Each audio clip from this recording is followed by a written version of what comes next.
Hello. In this video, I would like to take you through setting up some of the most commonly used features on the Jaguar I-Pace, and also show you a few features that are a little less obvious, but no less useful for that. The first thing I would recommend is to download the Jaguar iGuide app.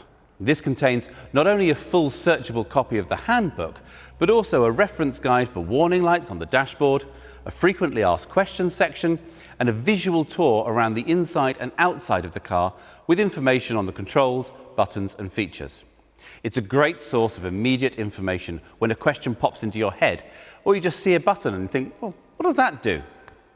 Another download is the Jaguar Remote app.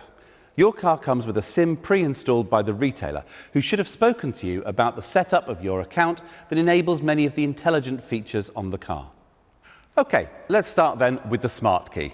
Now, lock and unlock seem pretty obvious with the deployable door handles responding to each one.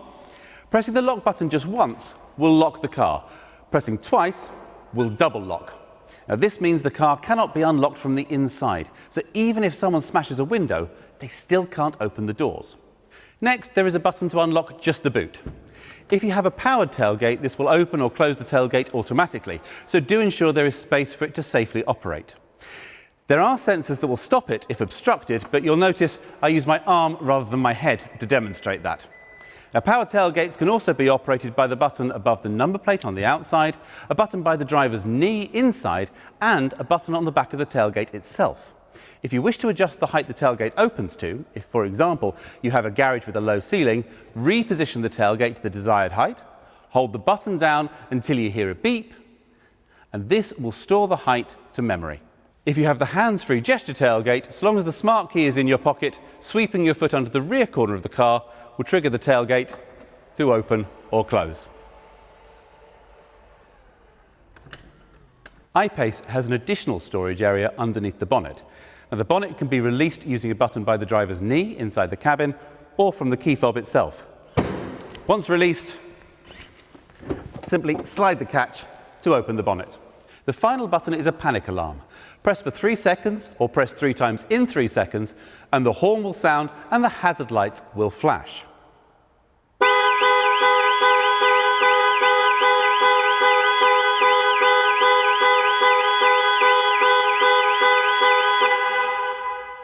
After 5 seconds, this can be cancelled by holding the button for a further 3 seconds. Holding the unlock button down will operate global opening, lowering all the windows to allow air into the car before you enter on a hot day. Similarly, if you go out and then realize you've left a window open, hold the lock button to activate global closing to raise all the windows and secure the car. These operations can be enabled or disabled using the instrument panel inside. If your car is fitted with keyless entry, you don't even need to remove the key from your bag or pocket. So long as it is within a foot or so of the car, you can just press the button on the door handle and the doors will unlock. When you leave the car, press the button to secure the vehicle. Getting into the car then, the first thing you need to do is find a comfortable position. Seat controls can be found on the outside of the seat. Steering wheel adjustment is either electric, using the joystick on the right-hand side of the steering column, or manual. Pull the lever on the underside of the steering column down, adjust reach and rake to suit, and then push the lever up to lock the steering wheel in place. Mirrors are adjusted using the controls mounted on the driver's door. Select which mirror to adjust using the buttons, and then use the joystick to adjust the angles. Incidentally, if you have power folding mirrors, pushing both buttons together will fold them in, useful if squeezing through a tight gap. Once everything is adjusted to your satisfaction, if you have memory settings, you can save these positions. Just press the M button and then within 5 seconds press one of the numbered memory settings. You'll hear a chime to confirm that it is saved. You can switch between stored settings just by pressing these numbered buttons. Great if you share the car with another driver. Controls for the electric windows are located on the driver's door. Locking the operation of the windows from the rear seats will also engage the child locks on the rear doors. Most people will want to leave their windscreen wipers set to auto, move the stalk to its lowest position and then come up 1 notch. Sensitivity can be adjusted using the rotating collar and pull forward for screen wash. Similarly, the headlights are best set to auto by rotating the outer collar. Pulling the stalk towards you will flash the main beam. When driving at night, pushing the stalk away from you will toggle the main beam on and off. If your car is fitted with auto high beam assist, the car will automatically dip main beam if it detects oncoming traffic. If you have matrix LED lights, the car will keep main beam on almost all the time, creating cones of shadow around other road users so they're not dazzled, but maintaining full beam everywhere else. This mode operates above 30 miles an hour and requires the lighting control to be set to auto. There's an array of controls on the steering wheel. On the right-hand side are the controls for cruise control. Pressing set on the rocker switch whilst travelling at your preferred speed will maintain the car at that speed until you touch the brakes or press cancel. Pressing the accelerator will cause the car to speed up, but when you release, it will return to the set speed. Pushing the rocker switch up or down will increase or reduce the set speed. If cruise control has been cancelled, pressing resume will return the car to the last set speed. If your car has adaptive cruise control, a radar monitors the speed of the car in front of you. If they're travelling slower, the car will automatically match their speed. The buttons on the left and right will increase and decrease the distance between you and the car in front. Whilst you need to be travelling over 20 miles an hour to activate cruise control, adaptive cruise will match the speed of the car in front all the way down to 0. If the traffic restarts within 3 seconds, your car will pull away with the traffic. Any longer than that, and you'll need to give the car permission to go with just a gentle press on the accelerator. This function means that adaptive cruise control can be used in tiring stop-start traffic situations. The limb button switches the function between cruise control and speed limiter. Lane keep assist can be toggled on and off with the button marked with converging white lines. If the heated steering wheel is fitted, the control will be found here. On the left side, the roller switch controls volume, with buttons either side to skip tracks or change radio menus. The menu button triggers the instrument panel menus, allowing configuration of safety systems, heads-up display and driver convenience features, while the outside of the dial then controls navigation through these menus. Explore through these options to set the car up to your preferences. The phone icon will answer a call or start the process to dial a contact on a connected phone. Pressing it during a call will drop that call. A quick press on the voice control button will allow you to use voice commands. Wait for the chime and then just say, "Call home." A full list of the available commands can be accessed on the main infotainment screen. Starting the car is as simple as pressing the start button. So long as the smart key is in the car somewhere, the car will switch on, ready to drive. And of course, as there's no engine, you won't hear any familiar start-up sounds. When you switch the car on, the main 10-inch touchscreen will display 3 main options: navigation, media and telephone. If you haven't already paired a phone, it will prompt you to do so. Just tap on the phone tab and then open Bluetooth devices on your phone and select Jaguar I-Pace. Accept pairing on both your phone and the screen, and from now on it should automatically pair each time you get in the car, allowing hands-free calls, voice dialing and music streaming over Bluetooth. Text messages can be displayed on the main screen, and a soft key allows for them to be read aloud. On Apple phones, it's necessary to enable this feature by selecting Settings and Bluetooth, then selecting the connection to the vehicle and enabling Show Notifications. If you prefer, connecting your phone with a cable will allow Apple CarPlay or Android Auto to mirror your phone screen on the car's infotainment system. A long press of the voice command button on the steering wheel will then connect you to your phone's voice assistant. Going back to the home page, tapping on the Media tab will take us to DAB radio. Tapping Source will reveal the phone that you've just paired as a possible audio source. Radio stations can be easily selected from the menu, or you can simply use the voice commands from the steering wheel. Tune radio to BBC Radio 2. The third option from the home screen is the Navigation Pro system. To input a new destination, tap on the magnifying glass and then type any postcode, address or point of interest into the search box at the top of the screen.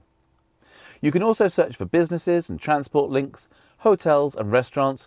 Wherever possible, the system will show TripAdvisor reviews. Destinations can be easily set by voice. Navigation: take me to 33 Baker Street, London.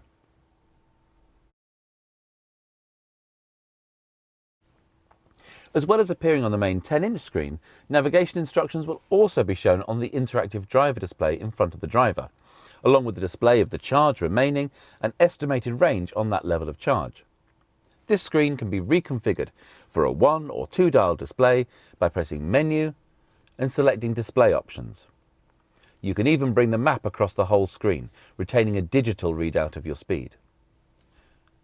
All iPaces are supplied with a 4G data connection to allow over-the-air updates of the infotainment systems and maps, and provide live traffic, flight information and internet search.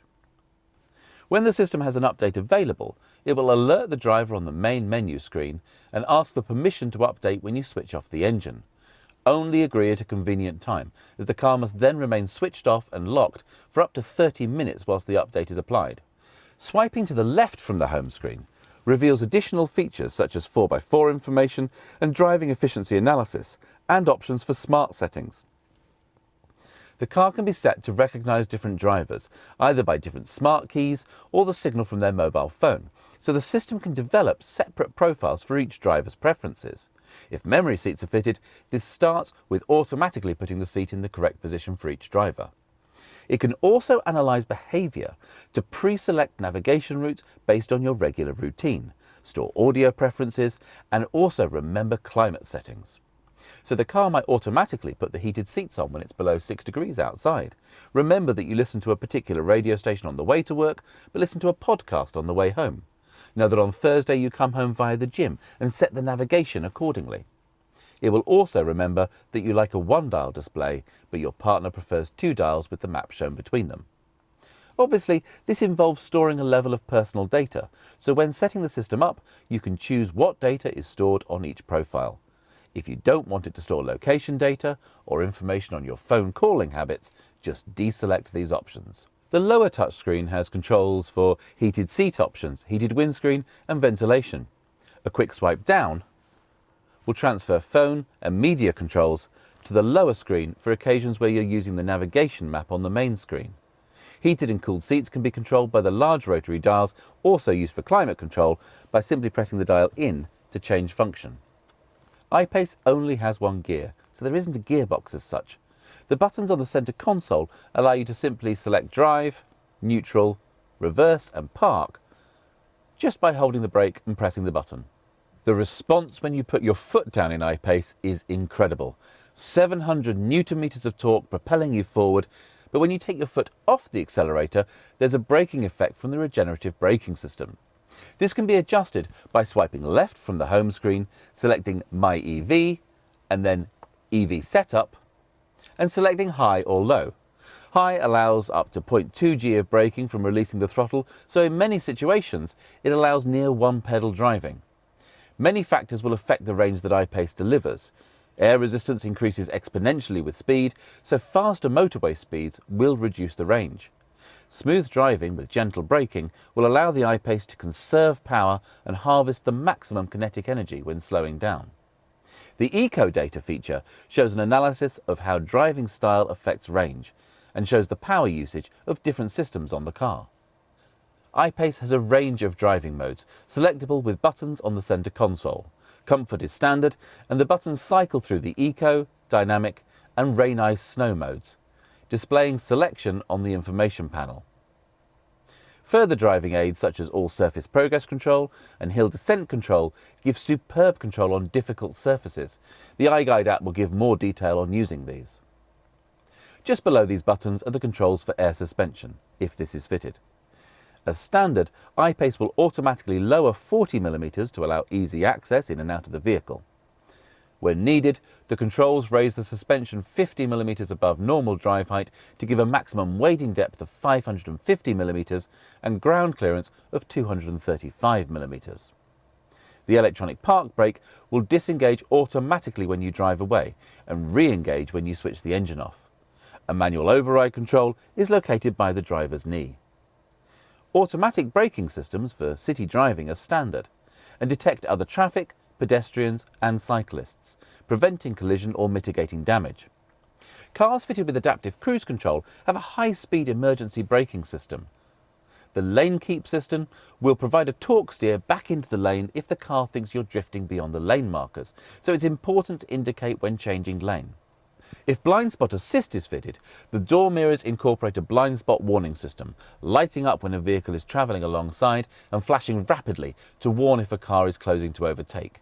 If you start to move into the path of an adjacent vehicle, the car will deliver a torque steer in an attempt to avoid a collision.